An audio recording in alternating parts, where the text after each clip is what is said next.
안녕하세요. 평범한 시민입니다. 과거 김건희가 얘기한 것 중에서 제가 이 자리에까지 와보니 뭐 이러면서 통일에 대해서 남북관계에 대해서 자기가 뛰어들겠다는 얘기를 했었죠. 그거와 현재 그 개엄을 한 거는 이 친일 쿠데타의 목적은 장기 집권 아니겠습니까? 그러면 종국에는 본인이 그 체육관 대통령 박수 받는 그 국민들한테는 안 되니까 뭐 쿠데타에 성공을 해서 그렇게 하고 한다는 얘기인데, 거기에는 그 머릿속에 그 세뇌대 그 자리 잡은 거는 자기 말대로 무슨 뭐 천공이네 무슨 도사네 뭐 이런 개 같은 새끼들 얘기를 듣고서 그러는 것 같은데, 그거는 그 새끼들이 한 얘기가 아니에요. 다 그건 제가 이제 뭐 제 뇌피셜입니다만 말씀을 들어보도록 하겠습니다. 먼저 그 남사고의 격압유록이 있죠. 거기서 통일에 대해서 그 역학적으로 풀이를 한 걸 계산을 해보면 2025년 아니면 2060년 두 회를 찍어서 통일이라고 한 거죠. 뭐 진사년 뭐 몇월 뭐 이래가지고 그게 올해죠. 2025년. 그리고 제가 알기로는 뭐 중국의 그 유명한 도사 두 명이 뭐 2025년 기점으로 해서 뭐 이 시기쯤에 이후에 뭐 남북 통일이 된다는 그런 예언이 있고, 제일 중요한 건 타노스님의 말씀인데, 타노스님이 그 70년대 초반에 뭐 이런 말씀하셨죠. 지금 지구는 우주상에서 봤을 때 지구는 청년기에 도달한다. 그러니까 지금 뭐 환경 오염 이런 거보다 지구가 청년기로 접어들었기 때문에 굉장히 활발해진다. 그래서 지축이 기울어졌던 게 바로 쓴다. 그래서 지구 내부에서 열이 나는 거죠. 청년기로 들어가서. 그래서 히말라야의 설산이 녹고 화산이 폭발하고 이런 일이 생겨서 일본은 지금 시점이 아니라 후에 이제 가라앉는다 뭐 이런 얘기가 있는 거죠. 그리고 전 세계 사람들이 우리나라 젊은이들을 따라할 것이며 우리 문화가 천하만방에 펼쳐질 것이다. 지금 그런 상황이 온 거죠. 뭐 BTS나 무슨 뭐 영화나 뭐 여러 가지 해서 우리 문화가 많이 그 각광을 받고 있는 상황 아니겠습니까? 그리고 중요한 게 월악산 영봉 위에 달이 뜨고 이 달빛이 물에 비치고 나면 30년 후에 여자 대통령이 나올 것이라고 그랬죠. 그래서 그때 그 예언에 대해서 사람들이 뭐 히말라야 설산이 녹고 무슨 뭐 내륙 지방인 뭐 충청도 거기서 무슨 뭐 물에 비칠 일이 뭐가 있으며 달빛이 어떻게 물에 비치냐 그래서 웬 그 좀 헛소리 한다 그렇게 했는데, 근데 1983년도에 충주댐이 생겨가지고 그 말이 한 다음에 30년 후는 2013년도 아닙니까? 그때 박근혜가 대통령이 된 거죠. 그러니까 여기까지 맞은 겁니다. 그리고 3, 4년 후에 남북 통일이 될 것이다 했는데 3, 4년이 지났는데 그런 일이 안 일어났죠. 그래서 다시 나온 얘기가 그러면 여자 임금이라고 그래 표현했으니까 이게 우리 남쪽 얘기가 아니라 북쪽 얘기인가 보다. 그래서 김여정이나 아니면 그 딸내미 그 김주애가 권력을 잡고 나서 3, 4년 후에 남북 통일이 되는 게 아니냐 하는 또 이렇게 추론이 나왔죠. 그러면서 남북 통일은 전쟁으로 인해서 그런 무력으로 해서 되는 게 아니고 북한 내부의 문제로 붕괴가 돼서 그 이후로 통일이 될 것이다 이랬으니까, 만약 그대로만 해석한다 그러면 아마 북한 이쪽이 맞겠죠. 북한에 뭐 김정은이가 갑자기 무슨 일이 생기고 병거가 생기거나 해서 김여정이나 김주애가 한 다음에 그 다음에 자체적으로 무너져서 남북 통일이다. 저는 이 예언이 맞다고 그러면 이게 더 가깝지 않나 싶습니다. 근데 또 하는 얘기들은 3, 4년 후라는 게 3, 4년 후가 아니라 중국 한자로 해서 3, 4니까는 곱하기 하면은 3, 4, 12이니까 2013년 박근혜 되고 3, 4, 12, 12를 넣으면 2025년도 아닙니까? 그러니까 2025년도 즈음에 남북 통일이 될 것이다. 그것과 경합유록의 2025년도냐 60년도냐 그리고 중국 도사 두 인간이 얘기한 거. 그러니까 이런 얘기가 과거에 그분들이 하신 말씀이지 지금 천공이네 뭐네 무슨 뭐 도사라고 하는 새끼들이 한 얘기가 아니에요. 그냥 그 새끼들은 그냥 무슨 뭐 걔네들이 그러니까 이걸 따와서 얘기를 하면 그냥 모르는 사람들은, 그때는 이제 인터넷이 발달되기 전일 테니까 그런 얘기 들었을 때는 이 사람이 대단한 뭐라고 해서까지 그 천공 학교도 못 나온 애들이 그거 어떻게 알겠어요? 뭐 스승도 없는데 그런 새끼들은 혼자 돈 닦았다는 거 아닙니까? 그리고 지축이 바로 서는 그런 시대가 도래를 하면 각 나라들이 난리가 나가지고 지금 자기 그거 하기 바쁘지 뭐 한국에서 뭐 하든 말든 뭐 신경 쓸 그 여력이 없다고 보는 거죠. 그러니까 어쨌건 간에 제일 첫째 원인, 계엄을 한 첫째 원인은 총선 때 이겨가지고 어떻게 하면 내각제로 가서 최소한 자기들이 그 권력은 못 치더라도 깜빵 갈 일은 없게 하려고 하는데 지금 가면 갈수록 쪼여오니까 이래저래 또 뭐 이렇게 한 것 같은데 그거 대단한 짓거리죠. 그리고 요새 뭐 헌법재판소나 국회 청문회 보면서 그냥 저 혼자의 그냥 생각입니다. 뭐 얘들 뭐 쪽지네 뭐네 뭐 있다고 소리 하는데 그 12월 3일 날 10시에 자기들은 그 시간을 잡아놨는데 이 새끼들 모일 때까지 성원 찰 때까지 얘들이 그거 합니까? 예?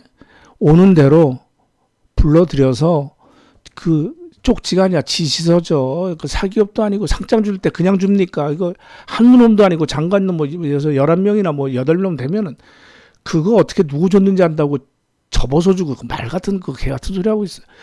그건 지시서입니다. 뭐뭐 할 건 명령어로 돼 있잖아요. 그러면 용산에 작성한 거지. 대통령이 지시사항을 주는 거죠. 그러니까 들어오는 대로 내 방에 들어와서 각개전투 시킨 거죠. 그러면 보통 봉투나 어떤 그 투명 파일이나 뭐 이런 거로 해서 있겠죠. 뭐 외무부, 뭐 외교부 무슨 어디 다 이렇게 표시를 해서 주지 누군 줄 알고 그걸 뭐 집어넣고 꾸기고 그게 말이 됩니까? 지금 대통령하고 그거 하는데. 그리고 뭐 거기서 인정은 안 했지만 맨 밑에 팔자라고 써 있었잖아요. 그러니까 이건 다 받은 거야. 다 받았어. 그리고 저는 뭐 직장생활 증권사 뭐 정년퇴직하고 좀 더 다녔습니다만 특히 요런 군상 요런 새끼들 많이 봤거든요. 요 먹물 새끼들 중에 야비한 새끼들. 제가 그 전에 방송 뭐 자주 하지는 않습니다만 이 사람이 아마 그 홍창이라는 이 1처장이 이 사람이 좀 키를 쥐고 있는 것 같다. 그때 뭐 처음 터지고 나서 뭐 이 사람 반발했을 때. 그러니까 요거는 요거 서울대 뭐 외교학과인가 뭐 나온 건지 뭐 정치교육과 나온 것 같은데. 그러니까 요거는 외교 쪽에 있던 인간이잖아요. 그러니까 요런 거는 딱 공무원 스타일입니다. 그리고 잔머리 망입니다. 그리고 외교적 언사를 쓰기 때문에 자기 의사를 표현 안 해요. 나중에 여러 가지 해석을 할 수 있는 여지를 남겨놓고 얘기합니다. 지금 국회나 뭐 여기 나와서도 하는 얘기가 그렇지 않습니까? 두리뭉실 넘어가는 얘기 뭐 이런 식으로 한다면 확답을 안 한단 말입니다. 그러니까 윤석열이가 이놈한테 먼저 얘기를 했겠죠. 그때는 이 새끼가 딱 토스를 한 거죠. 윤석열이가 전화를 하니까 이 새끼가 보나마나 제가 보기엔 토스를 했습니다. 이 먹물들은 그래요. 에? 왜? 성공하면 지 자리 보존하는 거고 이거 계엄 실패하면 난 모른다 하려고 토스한 거예요. 왜? 홍 차장은 뭐 육사 나와서 뭐 특전사에 있다 일로 왔지만 이 사람보다는 오래 여기서 잡혀가고 뭐 블랙 활동도 했다며. 그러니까 실전 경험도 있고 그걸 잘하는 사람이죠. 이 사람은 외교 쪽에 있다가 왔기 때문에 자기의 무능력한 척하는 거죠. 사실 또 무능력하고 조직 장악이 확실히 됐겠습니까? 밑에 사람들한테. 그러니까 대통령이 하니까 뭐라고 그래요? 자기가 무능력하는 척하겠죠. 조직을 장악 못한 척. 대통령님. 이 중요 사안에 대해서 제가 얘기하면 못 믿을 수도 있고, 뭐 그럴 수 있으니까 대통령님께서 직접 말씀을 하셔야지 움직일 것 같습니다. 라고 얘기를 하니까 바로 또 홍 차장한테 전화를 한 거죠. 그러니까 이 사람 입장에서는 왜 이 사람 놔두고 나한테 전화했을까 했겠죠. 그러니까 어떻게 합니까? 와서 보고를 했을 거 아닙니까? 대통령이 일어난 거 하는데 이상한 짓거리니까 자기는 이제 거부하려고 했고 와서 보고하니까 이 사람은 모르는 척 못 들은 척 하는 거 아닙니까? 왜? 자기도 다 알고 있어. 기업 떨어져서 어떻게 하는 거 놀랍지도 않아. 단 자기는 대통령하고 통화를 했기 때문에 나중에 일이 잘 끝나면 만약 여기서 이제 동원이 되면 국정원이 동원돼서 해서 성공했다고 치면 자기는 대통령하고 통화해서 일단 험한 꼴은 안 당한다는 얘기죠. 또 그때 가서 또 비비거나 또 쓱 하면은 또 딴 데 가서 한 자리 할 수 있고. 근데 이게 실패했을 시에는 이 사람이 움직인 게 되잖아요. 이 사람이 만약 그 지시를 따랐다고 그러면, 그럼 자기는 모르는 척 했어야 돼요. 날 따돌리고 이 인간이 해가지고 실패를 했다. 나는 원래 그런 거 지시받으면 안 하려고 그랬다. 안 하는 사람들 이렇게 하고 넘겼을 겁니다. 그러니까 이런 상황이 벌어지는 거예요. 물론 그 사실관계는 모르죠. 제 뇌피셜입니다. 그리고 이 사람 말이 자꾸 바뀌잖아요. 그 다음에 또 있잖아요. 김건희 뭐 문자를 2번 했는데 답장을 안 했죠. 엄청 고민했을 겁니다. 이 인간 입장에서는. 그리고 그 다음날 답장을 했는데 물어봤죠. 내용이 무엇이냐 그러니까 기억 안 납니다. 이게 기억 안 납니까? 개엄 하루 전날 2번 문자 받고 그리고 개엄하는 날 문자가 왔는데 그게 기억이 안 난다고요? 지가 보냈는데 답을? 지금 김건희 지 입장에서는 이거 계엄이 성공해서 지가 통일 대통령이 돼야 되는데, 그러니까 지도 뒤에서 지시를 하는 거죠. 그러니까 비아폰 갖고 있는 거 아닙니까? 군대와 저 국방부 장관하고 대통령하고 하니까 대신에 사적인 그 뭡니까? 그 HID 설악산 부대 그쪽 오비하고는 통화도 하고 그랬다는 얘기가 있지 않습니까? 그러니까 비아폰 가지고 이 사람한테 이 인간이 말을 미적지근하게 하니까 단도리를 친 거죠. 저 같으면 이렇게 했을 것 같아요. 뭐 당연히 뇌피셜입니다. 첫 번째 문자는 이런 식으로 보냈을 것 같아요. 원장님 아시다시피 그 자리에 가신 거는 저의 추천이 굉장히 강했습니다. 알고 계시죠? 그리고 저희는 원장님의 능력을 신뢰하고 믿습니다. 길게 함께 가는 동지로 생각합니다. 이런 식으로 저 같으면 먼저 보냈겠어요. 어떤 답을 하나 보려고. 이 새끼가 좀 미지근한 스타일이 그러니까. 머물들 그러니까. 근데 이 새끼는 답장을 안 한 거죠. 지 입장은 가불관계인데 감히 답을 안 해요? 못 본 척 한 거죠. 고민 존나게 한 거죠.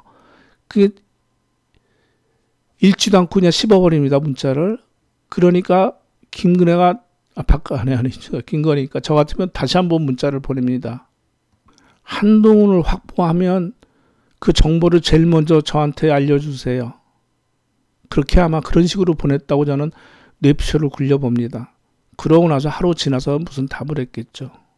뭐 방송 보니까 뭐 정보통 그쪽에 오래 있던 사람이 한다는 얘기가 무슨 뭐 명태균이 얘기를, 야 계엄 전날 씨발 지금 명태균은 깜빵에 갇혀 있는데 명태균이 따위가 눈에 들어와? 내 다음날이면 세상이 뒤집히는데? 명태균이 도망갈 수 있어? 깜빵에 있는데?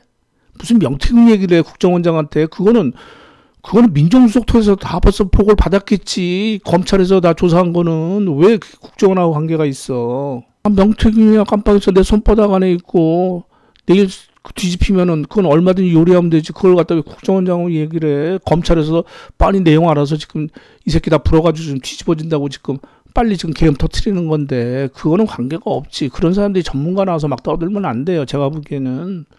저는 그냥 평범한 시민인데 뉴스 보고 그러는 건데. 그러니까 김건희 입장에서는 내가 어떻게 저 인간을 대통령 만들고 감이 안 되는 애를 지방에 좌천받아 있던 애가 어떻게 상황이 돼서 여기까지 끌고 오고 해서 자기가 이제 통치를 하는데 이제 깜빵가게 생겼고 하니까 이제 계엄 이거에서 자기가 이제 장기 집권 가서 처음부터 나설 수 있겠습니까? 그런 다음에 안정화돼 지들 식대로 하려면은 꿈이 윤석열 체제가 안정돼서 몇 바퀴 대통령 몇 번 한 다음에 한 번 하든지 2번 하든지 한 다음에 지가 나서서 남북 통일만 되면 지나간 과거는 다 잊어주세요 될 거라고 나름 그냥 상상의 나래를 핀 거라고 저는 생각합니다.